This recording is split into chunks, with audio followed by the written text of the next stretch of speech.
straight to the point, cut ties with my husband, and never involve us again. my son's wife said, abruptly announcing her estrangement the day after the wedding. You brag about $90,000 like pocket change. Want to support us? I'm laughing. It's ridiculous to prepare that much money by taking on debt. Just get out of this house right now. I'm embarrassed to think that my husband's dad lives in such a rundown house. Go somewhere we don't know about, so we never have to see your face again. I had prepared $90,000 as marriage funds for my son, but according to his wife, it was just pocket change. Moreover, she demanded that I leave this house filled with memories. Because she is my son's wife, I remained silent, but I've reached my limit. Suddenly, I heard heavy footsteps. Hey, what are you doing? An angry voice followed, and I turned to see it was my son. When he appeared, his wife suddenly panicked and started acting meekly. Nothing's wrong. I just came to thank my father-in-law for the wedding. My son stared at her with a fierce look. I see right through you. The farce is over. Upon hearing the truth, she collapsed on the spot. My name is Thomas Lucky, and I'm 66 years old. I lost my parents early and was passed around among relatives during my childhood. Every relative had children and disliked the sudden burden of an additional child. The last relatives I stayed with were my dad's brother and his wife, who had 2 kids, and they were barely able to afford sending their own children to high school.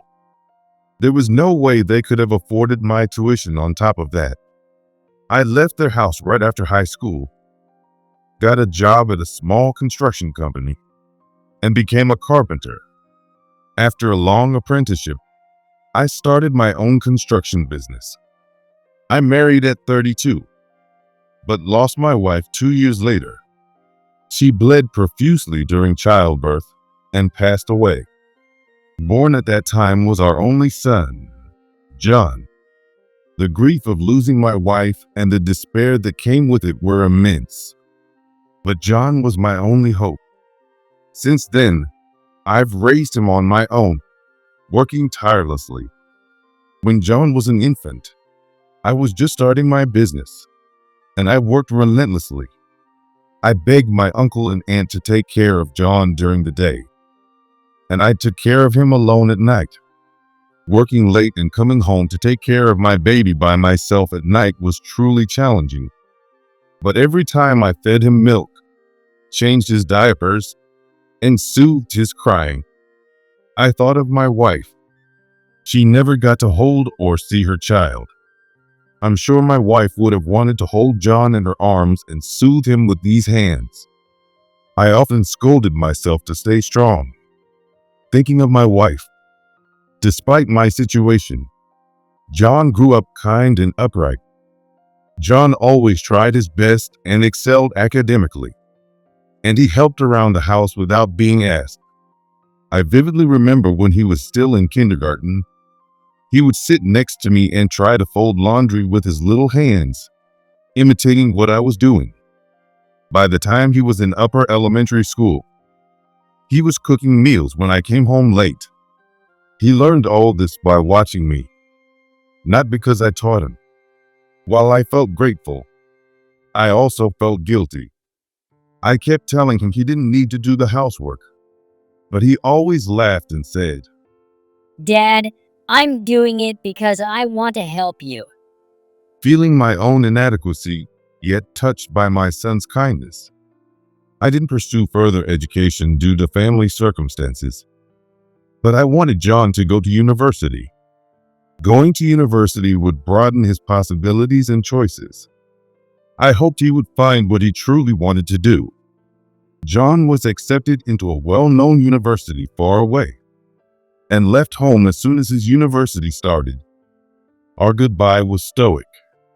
Well, a tearful farewell would be embarrassing for men. John must have felt the same. He made many friends in college and seemed to enjoy his university life. We chat on the phone sometimes, and John would casually come home during university breaks. To say I wasn't lonely would be a lie. At first, living alone again took its toll, but I gradually got used to it. I threw myself into work with a new purpose, supporting John's tuition and living expenses. John graduated from university with excellent grades and got a job at a major company far away. He seems too busy to visit home often. But no news is good news, I thought. Then one day, after a long silence, John suddenly called. Hello, it's John. I need to talk. His voice had matured. He was 32 now. I was happy to hear from him after so long. Hey, what's up? Well, I'm thinking about getting married. There's someone I want you to meet. Really? Fathers can be really clueless about these things. Come to think of it, John was the same age I was when I got married. It wasn't odd he'd want to settle down. I felt a mix of happiness and embarrassment. John seemed a bit sheepish too. I'll be coming home next month. Keep your schedule open. Okay, got it. After hanging up, I couldn't help but run over to the wall shelf. There was my late wife's portrait.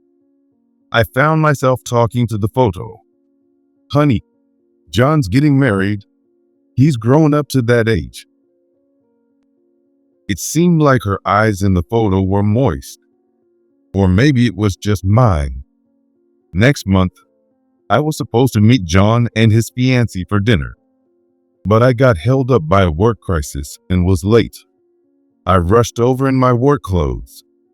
The restaurant was quite fancy. I felt out of place in my attire, but went in anyway. The staff led me to a private room where John and his fiancée were sitting. I hastily took off my hat and apologized for my tardiness. Sorry I'm late. Work ran over. John was all smiles. You seem as busy as ever. Let me introduce you. Prompted, his fiancée greeted me. Nice to meet you. I'm Sarah Wilson. Nice to meet you too. I'm Thomas, John's dad. Sorry I'm late, Don't worry about it. Sarah said with a smile. She was quite beautiful. I wondered where John had met such a beauty. During a pleasant dinner, I learned how they met. Sarah was younger than John, 29 years old. They had met at a mixer a year ago, and they had been dating with marriage in mind since the start. The two of them were affectionately close throughout, making me feel a bit embarrassed. As dinner was winding down, John stood up from his seat. I was unexpectedly left alone with Sarah and felt a bit bewildered. She was staring intently at me. Then suddenly, she spoke up. Is that your work attire you're wearing today? Caught off guard, I stumbled over my words. Oh yes, I run a construction business. I felt a sharpness in Sarah's gaze. A construction business. By the way, where did you go to college? Caught in a tight spot, I answered honestly. No, I didn't go to college. I only finished high school. Sarah frowned slightly. High school graduate. That's the worst. I thought I heard her mutter something like that. Then John came back. When he returned, Sarah talked normally with us, but something felt off. The eye contact wasn't there, and her look seemed cold. Did I get that wrong? Afterward, the gathering ended on a pleasant note, and I said goodbye to the young couple in front of the restaurant. Watching them walk away together, thinking about them building a family through marriage, brought a smile to my face. Later, both families met, and the wedding date was set. I wanted to do something to celebrate John's new journey in my own way. So I called John as the wedding approached. "Hey John, can you come home this weekend? I've got something for you." Oh, sure. Can Sarah come too? Of course. That weekend, they came to our house. I ushered them into the living room and placed something wrapped in a bandana on the table. "John and Sarah, this is from me. Please accept it." They looked at each other. John unwrapped the package and exclaimed in surprise. Wow, Dad. What's this? Inside was a bundle of cash. It is totaling $90,000. Sarah was also taken aback. I laughed, seeing their expected reactions.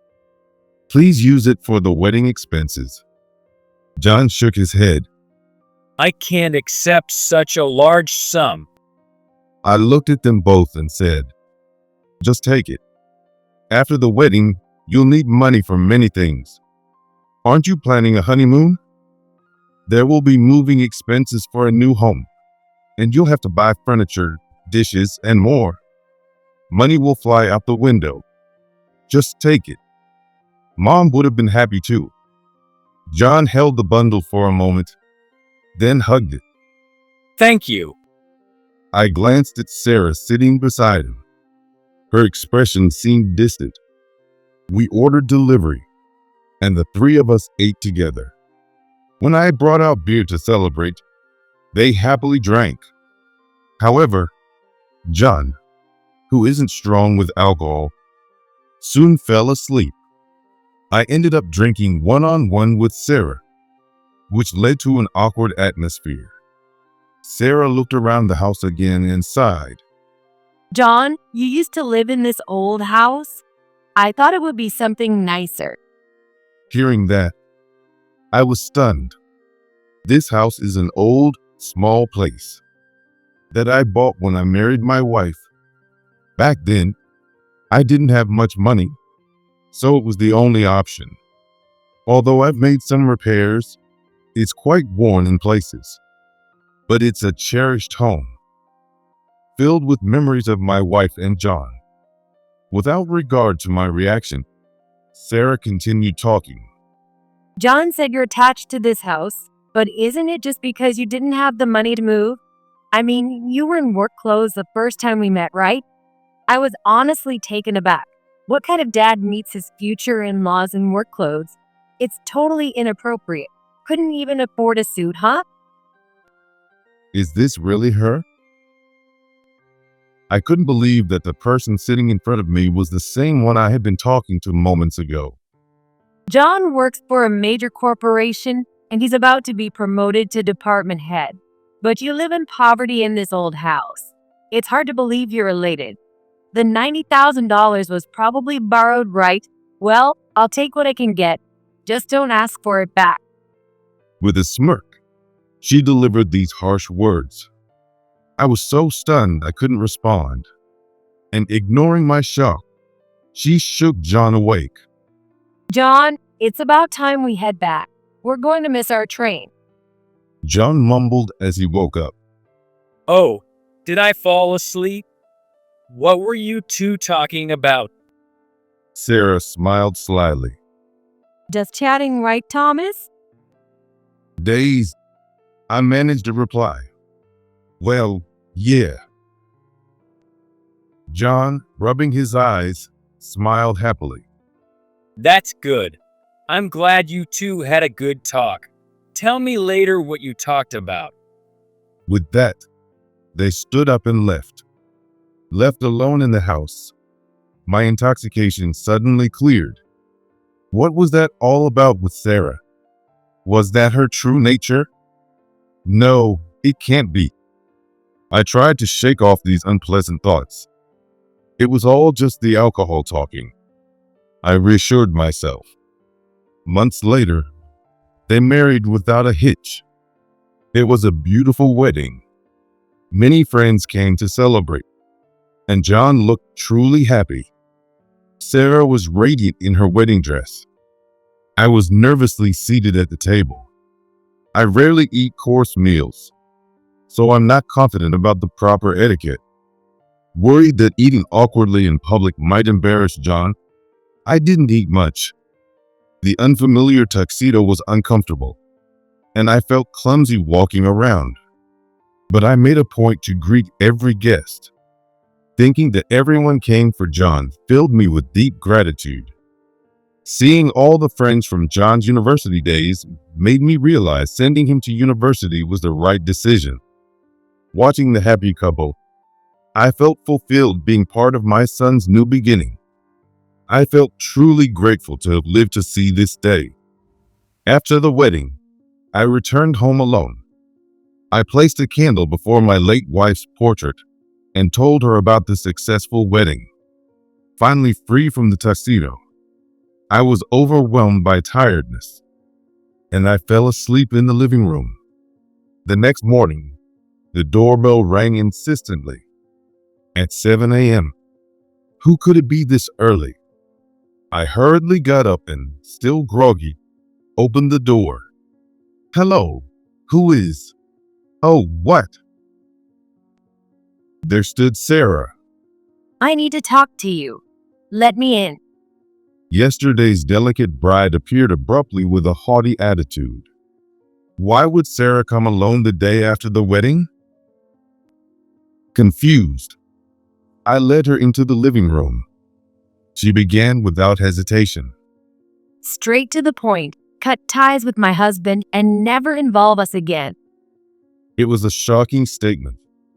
Sarah's tone became disdainful. You probably won't understand with your lack of education, but it's annoying to have you around us. John just got promoted, and having a low-educated, poor dad could impact his career, you know? I don't understand. Does my presence affect his career? Struggling to respond, I was met with her snort of derision. Figures you wouldn't understand. It's not just John. You're a nuisance to me too. Our family has a respectable lineage. It's embarrassing to think someone might associate us with a poor, uneducated person like you, especially someone who shows up in work clothes to meet their in-laws. I, who have lived a life dedicated to craftsmanship, couldn't grasp her notion of normal. She continued harshly. You brag about $90,000 like pocket change. Want to support us? I'm laughing.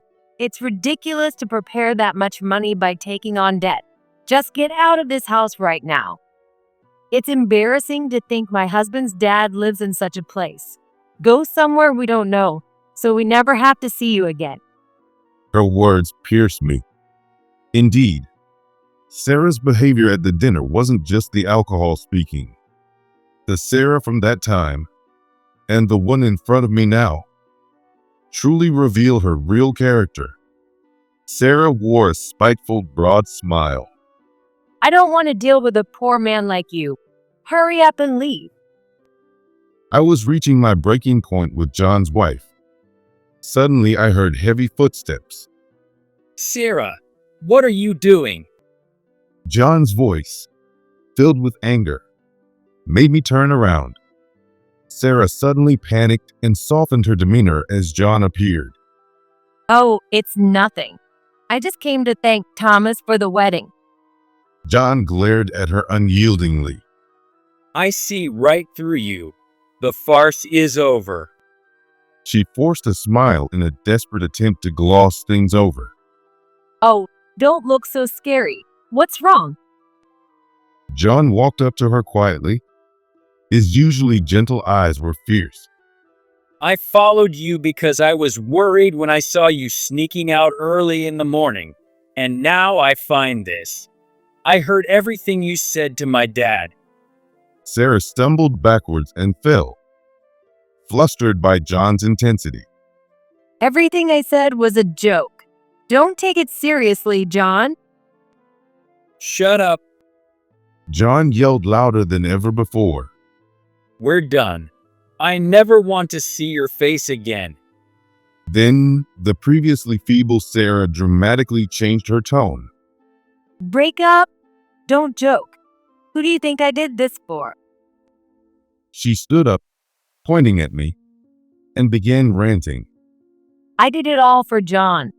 Do you know what people would say if they knew such a man was your dad? You just got a promotion, right? You want to climb higher, don't you? It's shameful to have someone like that in the family. I did it all for our future. Sarah's face contorted vilely as she screamed without restraint. I absolutely refuse to have a blue-collar worker in my family.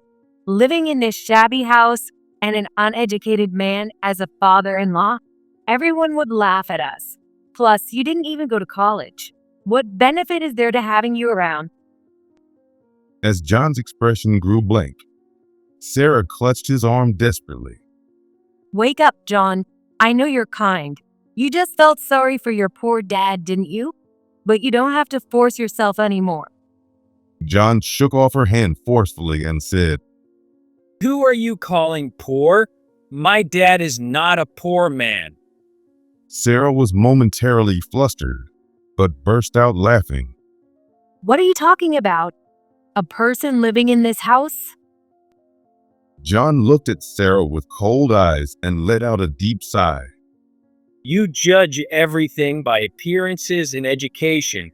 Dad just doesn't want to let go of this house because he's attached to it. In reality, he earns enough to afford a much bigger house. Sarah seemed unable to understand.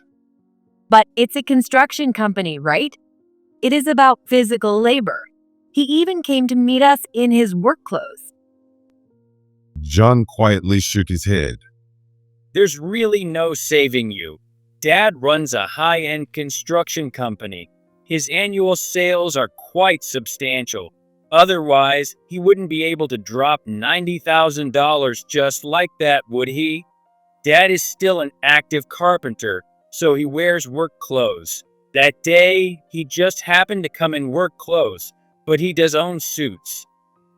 No, that's a lie. A lie. A high school grad can't possibly earn that kind of money. Sarah continued shaking her head frantically. John calmly continued. You might think only people with an education can earn money, but there are people who succeed through their own skills alone. I am proud of my dad. Education, the house one lives in, the clothes one wears, they don't define everything about a person. You judge Dad solely by his appearance. That's unfortunate. Sarah finally seemed to realize her mistake, and she collapsed on the spot, turning pale rapidly. I was wrong. Please forgive me, John. I did it all for you because… She threw herself at John's feet, crying.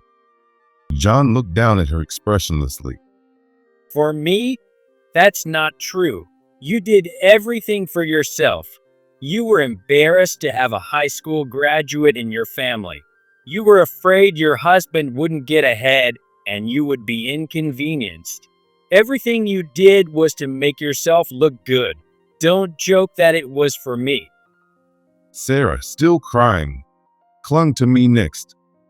Thomas, I'm sorry. I made a terrible mistake. Please forgive everything. I didn't know how to respond, but John sharply retorted. It's no use telling Dad. My feelings won't change. I'll never forgive you for the horrible way you treated my dad who raised me so desperately. I was actually supposed to submit this today. John pulled out a piece of paper. It was a marriage certificate. It's over. John said as he held it in front of Sarah and tore it to shreds. Sarah let out an inarticulate scream and continued crying on the spot. Indeed, I run a specialized construction company for luxury homes. I didn't choose luxury housing because I wanted to earn more money, but because I am meticulous and refuse to compromise on materials and techniques. And by listening to various client requests, our reputation grew, and it just turned out this way. I am still a businessman, but I still go to the site and work as a carpenter. There are things only I can do, and I love my job. Thanks to this, I earn enough to live without financial troubles, but I just can't let go of this old house and continue to live in it. Sarah had misunderstood everything. Later, John and Sarah broke up without ever living together. It was fortunate since they hadn't registered or moved in yet. Sarah tried to reconcile, repeatedly showing up at John's house and bombarding him with calls. He contacted the police and got a restraining order. But then she started coming to my house. Furious, John hired a lawyer and threatened to sue Sarah's parents if she continued to harass me. Panicked, Sarah's parents took her back to their home in the countryside. I don't know what she's up to now. I was worried about John after all that had happened with his would-be wife, but he seemed nonchalant. I have no regrets or hurt feelings. It feels like I've woken from a dream. Sorry for making you go through this because I couldn't see her true nature. John said apologetically, bowing his head. I patted John's shoulder. Don't worry about it. It's all in the past. Besides, I hesitated, then stopped myself. I was happy to hear John talk about me to Sarah like that. He had never spoken about it, but it was nice to know that he saw his dad in such a light. Indeed, I don't have a high education or wear crisp suits, but I have lived my life proudly in my profession without being ashamed of my lack of education. It seems John really understood that. At times like this, it's hard for a father to be straightforward. I felt embarrassed and ended up evading the topic. Besides, this whole thing turned out to be a good experience, didn't it? John gave a wry smile. A good experience, huh? I laughed and nodded. Absolutely. It taught us a good lesson not to judge people by their appearances. Not every pretty face has a good character. John shrugged with an expression that said he was stumped. That stings a bit. I'll be careful. By the way, I got promoted to manager. That's great to hear. It looks like I'm going to be busier, but I'll do my best, just like Dad. As he said that, John scratched his head awkwardly. Well, I'll work hard to earn well. I think our inability to be straightforward is something we both share, but we understand each other without needing to say it. I want him to live with conviction and pride. And no matter what anyone says, I want to live my life with my head held high too.